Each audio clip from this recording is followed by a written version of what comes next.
is in essence an industrial incident, a workplace incident with respect to a construction crew that's doing work out here. Something went wrong, and a tragedy has occurred as a result. As of right now, it looks like there's been loss of life of one person.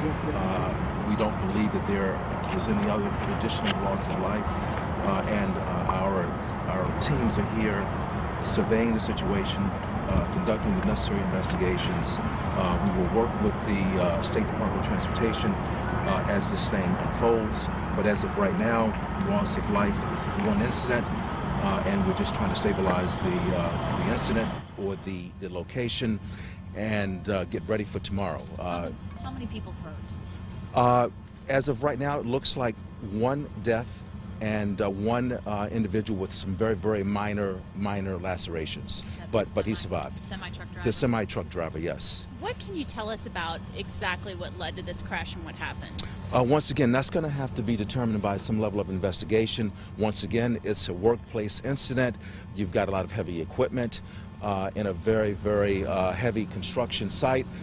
Who knows what happened, but we will find out, working internally with respect to our own investigation process, as well as working with the State Department of Transportation. Is OSHA on the scene because this is considered a workplace accident? I'm sorry, I didn't hear that question. Is OSHA on the scene because this is considered a workplace accident? If they are on the scene, that's not surprising. I'm not sure that they are on the scene, but if they are, that's not a surprise to me. That's what they do. Was this the old ramp to northbound 75? Come on, man. Just pull my mic, it's not working. Good question. Correct, that is correct. Yes, yes. This is an ODOT project, right? So what will the city's role in this be? We'll have to wait until tomorrow. We will engage the State Department of Transportation, and we'll figure out all the details in terms of what we need to do, what they might need to do, and how we can work together to sort of resolve this whole matter. Chief, can you talk about what the scene looks like close up?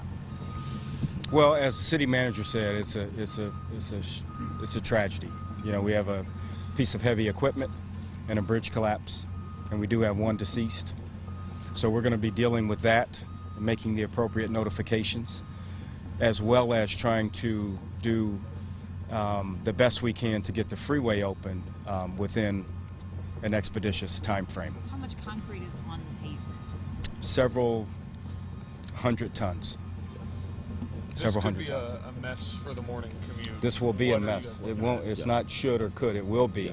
We anticipate at least a 48-hour closure of I-75 South, and then we're going to make arrangements for reroutes to get the motorists around this. But we want to advise people to please stay away from the area, make appropriate, leave appropriate time in the morning to get to work, and avoid the area. So the crews that were working here were taking down the old Hopple Bridge. Is that Correct. Right? That is correct. That is when the accident.